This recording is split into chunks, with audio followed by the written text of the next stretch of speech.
به نام خداوندی بخشنده مهربان. سلام علیکم و رحمت الله و برکاته. بیننده عزیز و گرامی، واقعا هم یکی از برنامه‌های خیلی غم انگیز و یک جنایت است که در کشور ما باز هم صورت گرفت و اگرچه هر روز چون این جنایت ها صورت میگیرد، اما خش و تبار آنها را میترسانند تا اینکه چون این جنایت ها را به ما نرسانند و به جامعه. برای این است که این جنایت به دست اصلاح رسید و الحمدلله در این برنامه می توانیم همه وضعیت و حالتی که در این قضیه صورت گرفته بود تا جای برای بیننده خود تقدیم نماییم. خوب با دقت باشید تا اینکه بدانید چی دهشت صورت گرفته است. کشتار برای ریش در فرودگاهی دوشنبه. جوان 29 ساله تاجیک که سفر مسکو داشت 6 اکتبر در فرودگاه دوشنبه از طرف کارمندان KGB SS یتیموف مخوف برای ریش بازداشت و 13 اکتبر بعد یک هفته به خاک سپرده شد. مراسم کفن، نماز جنازه و خاک سپاری او را نیز همین KGBشنیک‌ها انجام دادند. سید اعظم رحمانوف 29 سال داشت. 5-6 سال اخیر در گامبورگ آلمان گرمانیا به سر می برد و 6 اکتبر هنگام سفر به مسکو در تالار فرودگاه بین المللی دوشنبه ناپدید شد. تلفن موبیلیش قطع شد. نفرانی که در مسکو استقبالش میکردند گفتند که نه آمد. بله، رحمانوف سید اعظم همراه وی 14 اپریل سال 1996 در محله قزاقان دوشنبه به دنیا آمده است. سید اعظم مثل سایر جوانهای تاجیک در سراغ نان و زندگی را چرخ فلک به آلمان میبرد و 5-6 سال اخیر در گامبورگ این مملکت همراه عائله‌اش زندگی میکرد. سید اعظم سال 2022 یا 2023 با یک دختره در آلمان ازدواج میکند. مراسم عقد نکاح آنها در هامبورگ یا گامبورگ صورت میگیرد. این دختر آلمانی اسلام را قبول میکند و مسلمان میشود. سید اعظم در هامبورگ برای جوانان تاجیک کار و جای خواب و ماشین برای رو و تا با محل کار پیدا میکرد و چنان معلوم شد برادرانی که با وی کار میکردند از او راضی بودند. سید اعظم 2 ماه پیش به تاجیکستان می آید تا اینکه دیگر بار توسط روادید یا اینکه ویزای ازدواج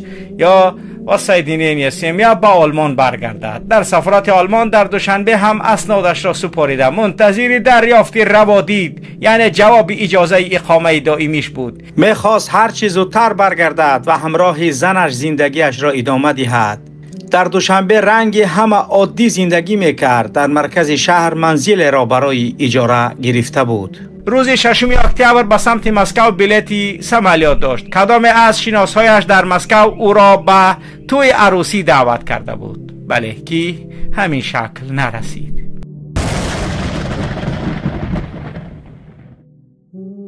یکی از دوستانی سید اعظم با وی برای بدرقه و فرودگاه می آید. در فرودگاه سید اعظم که بلیت داشت وارد بینای تالار مسافران می شود، اما نفری مشایعت کننده را اجازت نمی دهند، یعنی نفری گسیل کننده را، زیرا بعد رئیس فرودگاه شدن زین الله شریف زاده برادر داماد احمد رحمانوف قاعده نو جاری کردند و نفران وارد تالار می شوند که بلیتی هواپیما دارند. گسیل کننده ها اجازت ندارند که درون بینای فرودگاه درآیند. آن رفیق همراهش با سید اعظم خیر خوش میکند. سید اعظم درون بنا می درآید، اما بدرقه‌گر یا گسلگر از آینه تیرزه همان فرودگاه می بیند که یک نفر به سید اعظم نزدیک می شود و او دستورینش را نشان می دهد و یک جوانی که او را همراهی میکرد سید اعظم را به سمت دیگر می برند.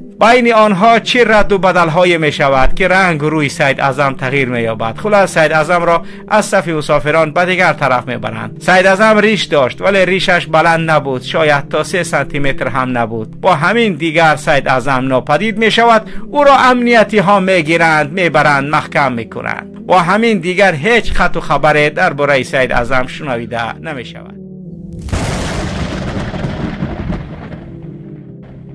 پگاهی ناپدید شوی سید اعظم در فرودگاه ساعتهای 7:50 سحری یک گروه امنیتی ها، یعنی روز ششم بازداشت شد، روز هفتم ساعت 8 به خانه بچه خاله ای محمد یک رفیق سید اعظم میریزند، میروند، اما محمد را پیدا نکردند. بچه خاله اش را میگیرند و میبرند به KGB و تا شب مردنی وار میزنند و در کجا بودن محمد را میپرسند و میگوید که محمد کجای برآمد رفت، اما نگفت که با کجا و هیچ معلومات هم ندارد.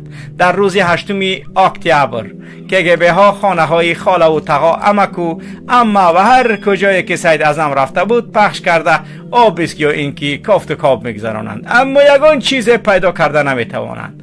همه حیران میشوند که برای چی آمدند و خانه ها را زیر و رو کردند و چی میکافتند این امنیتی های SS و سید اعظم کجا شده است و با وی چی حادثه روی داده است، چون که امنیتی ها هیچ معلوماتی که او را دستگیر کردند به خانواده اشان نمیدهند. همان خانه اجارهش در مرکز شهر را هم آماده کافت کاب میکنند. عادتا میخواستند یگان کتاب دینی پیدا کنند یا اینکه یگان تهمت کنند. یعنی هدف امنیتی ها این است دیگه. بعد از اینکه کشتند دیگر خوب همین است وضعیت. بنابر معلومات های دریافتی تلفن سید اعظم را امنیتی ها میگیرند و در آن نواری امر معروف را پیدا میکنند. سپس به کافتکاب درون تلفن میپردازند، میخواهند بفهمند که در دوشنبه با کیها همراه بوده است. معلوم میشود که با 2 نفر جورگی داشته است. از وی میپرسند که این 2 نفر کیهایند. معلوم میشود که از آن 2 نفر یکی اشان 2 روز پیش به آلمان رفته بوده است با نام محمد چند سال پیش تحصیلات خوب دینیش را در عربستان سعودی گرفته است. خوب برای رحمانوف یکی از افرادی که یعنی خیلی مهم هست، آن افرادی هستند که تعلیمات دینی دارند، چون که میداند رحمانوف تنها میتواند از آنانی که دین و شریعت و عقیده و ایمانشان را میفهمند از آنها میترسد، نه از آن جوانانی که رستم و شاروخ آنها را در تبلتکه های یعنی نارکوتیکی شینانده است. خوب ببینید که رحمانوف از کی میترسد. مفتشان امنیتی با وی تلفن میکنند و میگویند که جرأت یعنی سید اعظم الکی همه را نقل کرد، یعنی دروغ میگن که در کجا و چه خیلی شما شناس شدگی، تو بگو که سیومینتون در کجاست، اما آن نفر هیچ معلومات نمیدهد و چیزی هم که نمیگوید. باز امنیتی ها با آن نفر تهدید و فشار آورده میگویند که او گفت که در کجا شناس شدگی و شما چه کسانی هستید. منتها نه محمد و نه سید اعظم در واقع نمیدانستند که رفیقشان در کجا است. میگویند چند روزی پیش دیده بودیم، حالا نمیدانیم که در کجا است، ولی زیر ضرب و شلاق و شکنجه و قوه برق سید اعظم گفته است که همراهی بچه خاله‌اش بوده و ادرسی بچه خاله‌اش را فلانجا و برای همین امنیتی ها ساعت 7 صبح به خانه بچه خاله محمد یوریش میبرند و او را چنانه در بالا گفتیم به امنیت میبرند و میزنند.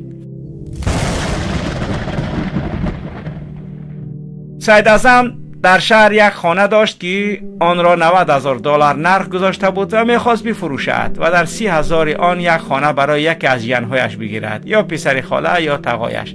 از این نقشهش تنها نزدیکان و شناسهایش خبردار بودند. شاید این را یگان بوز فهمیده و خبر کرده باشد، شاید این آبسک برای پول باشد، چون که این خبر هم بوده است که شهید سید اعظم از آلمان با خود $100,000 آورده بوده است و اینها هم فکرشان همین بوده است که این بچه از آلمان آمد و پولهایش را در کجای بجا کرده است. برای همین همه این خانه ها را آماده چپگردان کردند. این همه کافتکاب و آبیسکا بعد از آن که او را زدند و کشتند، یا شاید میخواستند که یگان کتاب و ادبیات دینی بیابند و او را تمغه تروریست و اکستریمیست زنند. بله، اما چیزی پیدا نکردند. روز 8 اکتبر وقت با آبسک یا اینکه جستجوی منازل پیوندان سید اعظم شروع میکنند که او دیگر زنده نبود. معلوم می شود که الکی سید اعظم را کشته بودند. او را در بینای کمیته دولتی امنیت ملی جمهوری میکشند، در یگان اتاق فرودگاه میکشند. البته اینش برای ما نامعلوم است. روز دوشنبه 13 اکتبر جسد سید اعظم را خود کارمندان امنیت آورده شسته کفن کرده گور میکنند. هیچ کس را اجازت گرفتن عکس و نوار نمیدهند. معلوم نیست که به پیوندان سید اعظم چی گفته باشند. بچه‌تان بود دیگر نیست، بچه‌تان را کشتیم، یا چنانه که بعضی از معلومات های رسید که گویا برای آنها گفته باشند که بچه‌تان خودش کشت.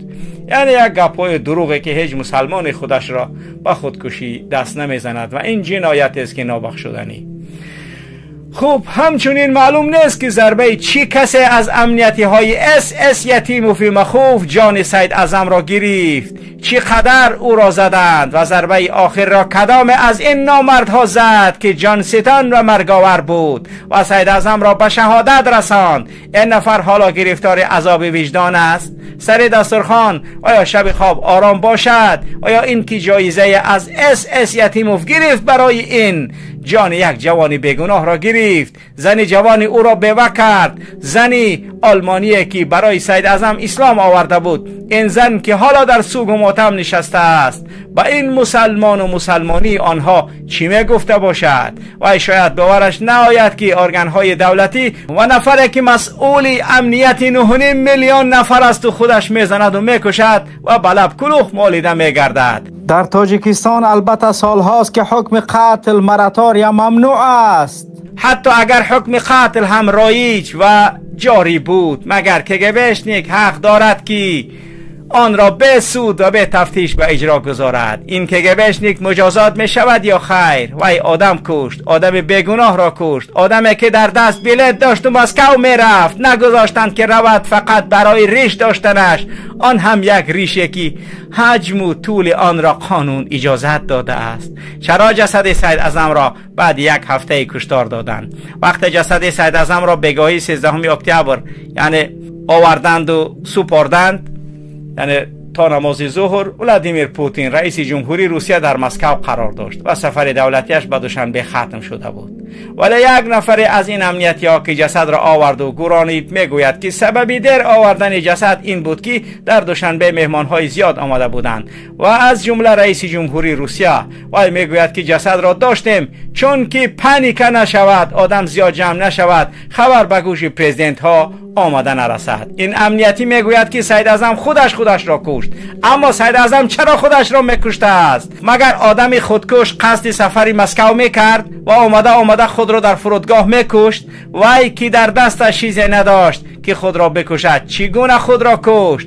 ببینید که قدر یک تاجیک، یک آدم آنچنان پست و پایین شده است که میگوید که برای آن ندادم جسد را که مهمان های پرزیدنت ناراحت نشوند. یعنی برای اینها این ملت هیچ ارزش ندارد. حالا برای مهمان های پرزیدنت چی فرق داشت که کی مرده است؟ در اصل ترسشان از این بود که امکان داشت مردم جمع شوند و اعتراض کنند. همچنان چند سال پیش در کلاب ملیسه ها یک جوان را اگر خطا نکرده باشند سمندر با پای خودش بردند و شعبه و در آنجا کشتند و مردم غیور کلاب چند روز پشت هم با میدان نزد حکومت تجمع کرده بودند. از بیم تکرار آن حادثه جسد را از روز 8 تا 13 در کدام مارگ یا تخانه کگبه، شاید حالا در آن تخانه مارگ ساختند و درون آن پر از اجساد جوانهای ریشدار است نگاه داشتند. با بدن گرم و زنده سید اعظم چگونه مناسبت کردند که ندادند بشویند و کفن پیچانند و در قبر گذارندش، نگذاشتند عکس و نوار بگیرند، تهدید کرده کسی را نزدیک شدن نمیماندند، خودشان تا در گور برده ماندند. چرا SS یتیم فی مخوف؟ مگر سید اعظم کی بود که این طور مناسبت کردند؟ وای مگر اسامه بن لدن بود؟ برای آن که نزدیکان نبینند که او را چگونه زدند و در کجایش زدند و چگونه ایز و نقش آزار و بدرفتاریشان در بدن او باقی است، انا برای همین جسد را تا زیر خاک خودشان گذاشتند. از اینجا معلوم می شود که SS یتیموف 100% آگاه است و نقشه چگونه سپاریدن جسد را هم با وی هماهنگ کرده اند. SS یتیموف از پانیک ترسید و از آن که فردا در پیش خدا جواب خواهد داد پروا ندارد، چون که خدا ناباور است و با ریش و مسجد و اسلام تنفر به انتها دارد و اداره امنیت مملکت و کارمندان آن را هم در همین روحیه خود ناباوری و دهریگی تربیت کرده ایستاده است و در آنها احساس تنفر و بدبینی و وحشت به اسلام را جای کرده است. یقینا برای این کشتار هیچ یکی از کارمندان کدمی SS مجازات نمی شود. بله، تعلیمات دهری و ضد اسلامی SS یتیموف کارمندان این نهاد را به حد از ریش و حجاب و مسجد متنفر ساخته است که روی راست شهروند را زده میکشند. گویا SS یتیموف مخوف به اندازه دشمن ریش است که کشتار ریشدار را اجازت و مجاز میداند. ریش کافی است که حالا تو را در تاجیکستان به قتل برسانند. حالا اگر بر فرض خواجه حافظ قاری مرتب قرآن مولانا عبدالرحمن جامی، چند از بزرگان دینی مولانای بلخی، شیخ سعدی شیرازی، حکیم ناصر خسرو، ابو عبدالله رودکی که در 8 سالگی کل قرآن را حفظ نمود، تا احمد دانش و داملا صدرالدین عینی که سالها مدرسی که از مدرسه های بخارا بود امروز همراه ما بودند، برای آن ریش و سله زندانی می شدند. 307 می زدند به آنها هم، یا می کشتند مثل سید قیامدین غازی و مخدوم عبدالستار و یا اخیراً داملا زبیدالله رازیق. خوب بگذار اینها هم عین ما برای ریش و نماز جزا بگیرند، ولی اگر مارکس و انگلیس و لنین پیران مذهب SS یتیموف مخوف امروز دوشنبه می آمدند، یکی گذرشان می افتاد، پس آنها با دستانی که گبشنیک های SS کشته یا زندانی می شدند با آنها SS یتیموف چی کار می کرد؟ چرا محض سید اعظم را از جمع مسافران پرواز دوشنبه مسکو جدا کرده و سمت دیگر بردند؟ چون که وی ریش داشت، تمامی همین ریشی کوتاه و باعث شد که او را دستگیر و سپس کافت و کاب کرده تلفنش را بگیرند و از وی سراغ رفیقانش را بگیرند. از وی چی پرسند؟ برای چی رخصت ندادند که سفرش را ادامه دهد؟ نامعلوم. ولی وقتی با کافت و کاب منزل ها شروع کردند، از جمله منزل نزدیکان محمد رفیق سید اعظم، می شود تخمین زد که گمانهای کرد که محمد هم ریش دارد و سید اعظم هم ریش دارد. شاید اینها به سبب ریش نداشته باشند، اما این فکر که ریش سنت پیغمبر است و مرد مسلمان آن را میماند یا میگذارد در مغز آنها جا ندارد، چون که SS در مغز آنجا دیگر چیز را جای کرده است. عکس یک جایه سید اعظم و محمد هم هیچ اولی که نمیتواند باشد برای امنیت که سید اعظم برای آن گناهگار دانسته و به یگان سبب دستگیر کرده شود. اگر همراهی و نشست و برخاست با یک نفر جرم باشد، پس امام علی رحمانوف هم برای نشست و برخاست و همکاری با زید سعید، غفار میرزا، محمد روزی اسکندر و نفران دیگر باید دستگیر بشود و جزا در نمود قتل داده شود. طبق منطق شما باید همین طور باشد. سید اعظم عضو هیچ گروه یا حرکت و حزب اپوزیسیونی نبود و نیست، بلاگرم نبود، تحت پیگرد قانونی قرار نداشت. چرا او را پدازرینی کرده دستگیر نمودید؟ فقط برای آن که ریش داشت؟ وای اگر تحت جستجو بود چگونه آمده اسنادش را به سفارت آلمان در دوشنبه می سپارد؟ چگونه KPP گذرگاه مرزی در فرودگاه می گذشت؟ وای اگر پرونده داشت طبیعی است که نمی آمد از آلمان.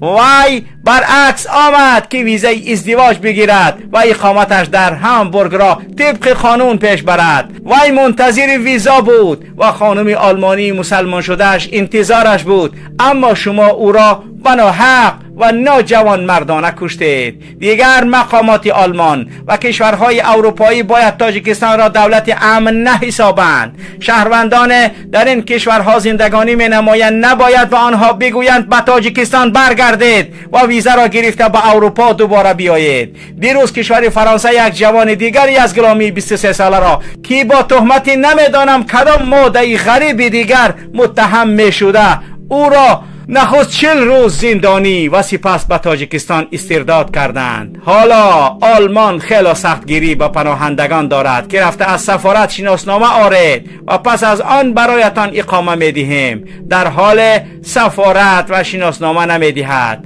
و نامه هم نمی دهد که در حال سفارت اصلا شناسنامه نمی دهد و نامه هم نمیدهد که شما در کافتکا بیدو برای شما شناسنامه نمیدهم. مقصد این پناهنده باید به تاجیکستان برگردد و آنجا زندانی و کشته شود مثل سید اعظم و هزارهای دیگر. مقامات آلمانی باید قضیه تاجیکان را دقت دهد و تاجیکستانی را با افغانستانی حتی مانند نکند، چون که در افغانستان این دهشت‌های در تاجیکستان می شود نسبت شهروندانش اصلا نمی شود. به رحمانوف و رژیم او باور کردن این خود جنایت محسوب می شود که با این همه وحشانیت برابر ببندوباری باید جواب دهد. از کمیته دولتی امنیت ملی تمام پیوندان سید اعظم رحمانوف این شهید 29 ساله را دعوت کردند که ساعتی نمیدانم چند روزی 14 اکتبر حاضر شوند. حالا آنها چی خواهند گفت نامعلوم. بدون شک تهدید می شوند که خاموش باشند و چیزی نگویند. اما بدانید و آگاه باشید خاموشی امروزی پدر و مادر و برادران سید اعظم سبب کشتن هزارها فرزندان دیگر این ملت می شود. سلام علیکم محترم جناب ولی و رئیس شهر دوشنبه رستم امامعلی. از شما احتراماً خواهش میکنم من نسبت همین 4 نفر ملیسوی که پدر ما را کشته‌اند تا امروزا بود 3 سوم پولی آوردن فند فریقاتی که اینو رئیس شهر یا اینو فلانی آوردن دادن که نون معرکه را بک جای دوام میکنی بک قانون حکومت بسیار نیست تو دست دادن خیلی گپ دادم.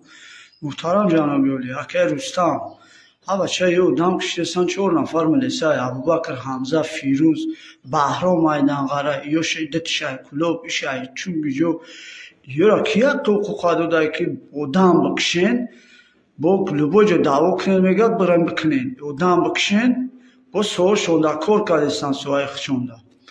محترم جناب ولی موافق قانون یورا کو فایرات که یورا دستگیر کنین یا در جمعیت ضرر میرسونن این یخچون کیان تاوی یا کیان محترم که رستم آدم کشتستان هیچ که یورا هیچی نمیگه دبرای حق و حقوق شهروند همه قدره.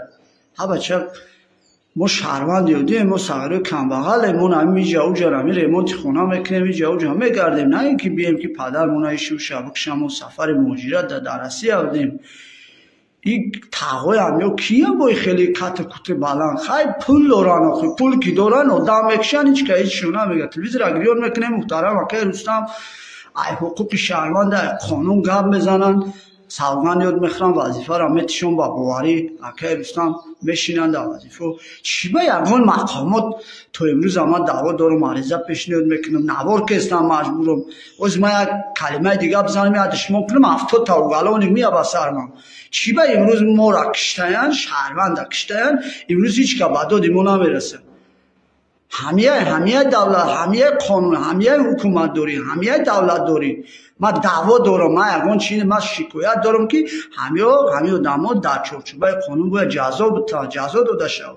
من اما قدر است که آدم همیه حیات آدم همه قیمت ترین التماس همین خواهش ما را قبول که برنامه ما را همین نواری که ما کردیم موافق قانون باید تبیه جزا داده شود. چنان در وحدت با عمر کرده بودند خاموش ایستادیم و او هم از روسیه آمده بود با وحدت و او را کشتند. در کولاب سمندر را بود اگر اشتباه نکنم چون این کشته بودند. خاموش ایستادیم مگر اینها بس کردند؟ نه بس نکردند و در آینده هم بس کردنی هم نیستند. ما منتظر حکم و قضاوت و رسیدگی کردن عادلانه نسبت این کشتار خواهیم بود. اگر پروکراتور گنرالی حبیب الله واحدزاده این قضیه را همین گونه گذارد و گویا هیچ کار نشده است پس انتظار عواقبی وزمینتر از این ملت باشید. بله بیننده عزیز و گرامی اگر آنهایی که نامشان در اینجا رفت یا اینکه افراد دیگری که حالا هم فکر دارند که رحمانوف آنها را میبخشد حالا هم انتظار آنند که رحمانوف و اس یتیم فی مخوف و رمضان رحیمزاده در فکر آن نیستند که بازداشت و زندانیشان نمایند والله قسم اشتباه نموده اید. تا آن روزی که این رژیم آدم کش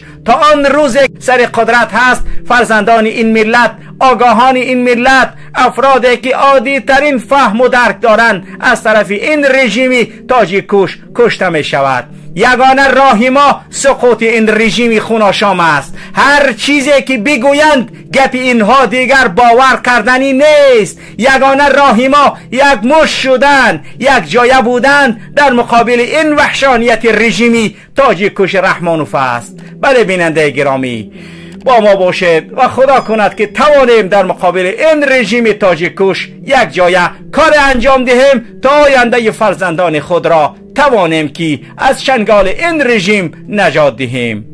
با شما بود محمد اقبال صدرالدین. سلام علیکم و رحمت الله و برکاته.